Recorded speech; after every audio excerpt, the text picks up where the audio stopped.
Sir आप बताइएगा, आप सरहदी जिला के दौरे पर पुंछ में हैं, तो क्या कहना चाहेंगे? आपने काफ़ी आवाज़ भी उठाई है मुलाज़िमों के हक में, तो क्या कहना चाहेंगे इस हवाले से बताइएगा? मैं बीपी सिंह रावत, राष्ट्रीय अध्यक्ष, राष्ट्रीय पुरानी पेंशन बहाली संयुक्त मोर्चा। देखिए, आज अपने चैनल के माध्यम से पुंछ डिस्ट्रिक्ट के हम मंडी तहसील में है। अपने राष्ट्रीय पुरानी पेंशन बहाली संयुक्त मोर्चा की तरफ से हमारे साथ जुड़े हैं हमारे general secretary UT mister Shagun Manir ji और state president mister Rajesh Sharma ji.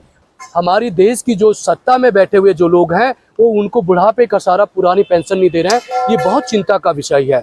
मैं देखने आया हूँ कि हमारी सरहद पे, बॉर्डर पे किस तरह से हमारे जो ये सोल्जर हैं ये मुस्तैदी से खड़े रहते हैं, अपनी जान की परवाह किए बिना हिंदुस्तान के लिए, इस माटी के खातिर अपनी जान को जोखिम में डाल देते हैं। आपने देखा होगा विगत दिनों किस तरह से हालात बदल रहे थे और हमारे देश के ये जो सोल्जर हैं, चाहे बीएसएफ के हैं, चाहे आईटीबीपी के हैं, चाहे पैरामिलिट्री के हैं, चाहे वो इंडियन आर्मी है, लेकिन इनके लिए क्या है?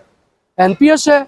तो मैं यही कहना चाहता हूं कि प्रधान, ये देश और दुनिया जानती है, मोदी जी जो 300 का पार का नारा लगा रही थी, 400 का पार का नारा लगा रही थी, उसको हमने बैसाखी पे खड़ा करने का जो प्रयास किया है ये मुलाजिमी ने किया। हमारी लड़ाई आगे भी बढ़ती जाएगी। हम मुस्तैदी के साथ, जब तक पुरानी पेंशन ओपीएस बहाल नहीं होता है तब तक हम सरकार को हुंकार और सरकार को हम दो हाथ करने के लिए मजबूर करेंगे।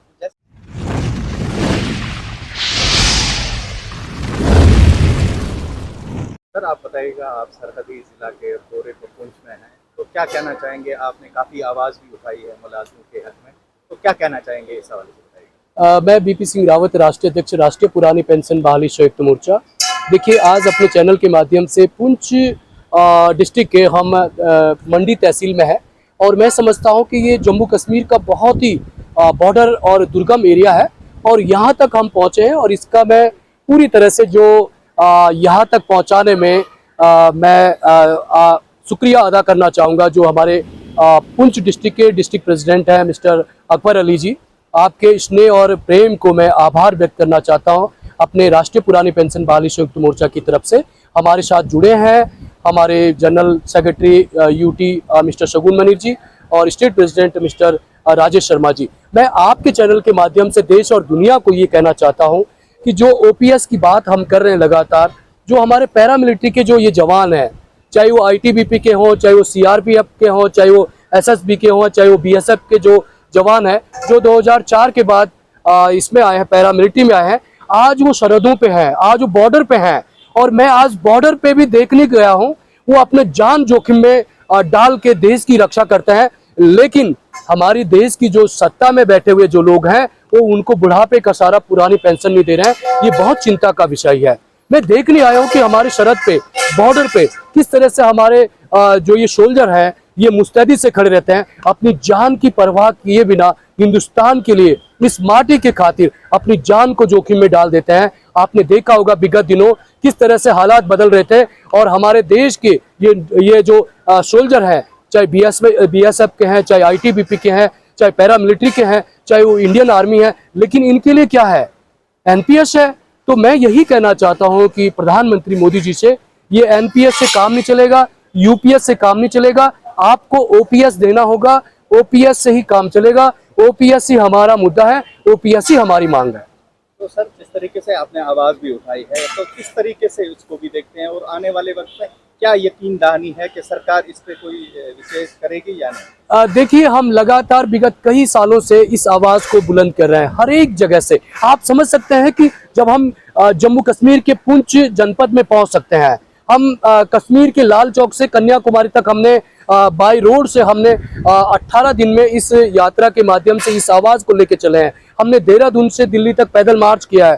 तो अपने आप में ये आवाज एक बड़ी है। अपने आप में हमने हर एक कार्यक्रम किए हैं, चाहे रामलीला ग्राउंड जो दिल्ली का है, चाहे जंतर मंतर का कार्यक्रम है, चाहे विधानसभा घेराव गांधीनगर गुजरात है, चाहे कर्नाटक है, चाहे छत्तीसगढ़ है, चाहे उत्तर प्रदेश की राजधानी लखनऊ है, चाहे उत्तराखंड की राजधानी देहरादून है, हर जगह लगातार कार्यक्रम हुए। इसी का नतीजा रहा है कि सबसे पहले राजस्थान सरकार ने, अशोक गहलोत जी को मैं धन्यवाद कहूंगा, उन्होंने सबसे पहले ओपीएस को बहाल किया था और पूरे देश में एक नया संदेश दिया है कि कर्मचारी सरकार के हाथ पांव होते हैं, कर्मचारी सरकार के बाजू होते हैं, उसके बिना सरकार का ना रूप और रंग और कोई भी महत्व नहीं होता है। कर्मचारी दिन रात सेवा भाव में इस देश को, इस राज्य को, इसको उठाने की बात करते हैं। मैं धन्यवाद देना चाहता हूँ छत्तीसगढ़ की सरकार का, भूपेश बघेल जी का, झारखंड की सुरेंद्र सरकार का, हिमाचल की शक्कू सरकार का मैं धन्यवाद देना चाहता हूं कि उन्होंने अपने अपने राज्यों में ओपीएस लागू किया है और ओपीएस की जो ये आवाज है ये लगातार बड़ी बनती जा रही है। और मैं एक चीज और कहना चाहता हूं आपके चैनल के माध्यम से कि 2024 में 240 पे रोकना का जो काम किया है वो हमारे मुलाजिमों ने किया है। ये देश और दुनिया जानती है।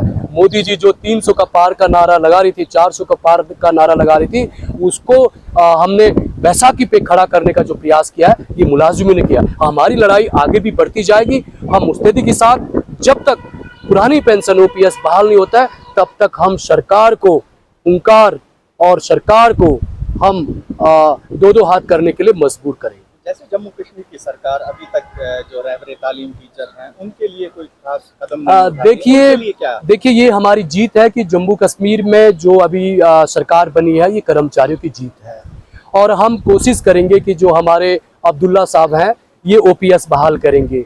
और दूसरा विषय ये यूटी का भी है क्योंकि यहाँ पे एलजी का मोस्ट इम्पोर्टेंट रोल होता है। तो मैं चाहूँगा कि इनको एलजी की जो लकीर है उसको आगे लांग करके ओपीएस के बात करनी होगी और ओपीएस यहाँ पे देना होगा। बहुत बहुत शुक्रिया।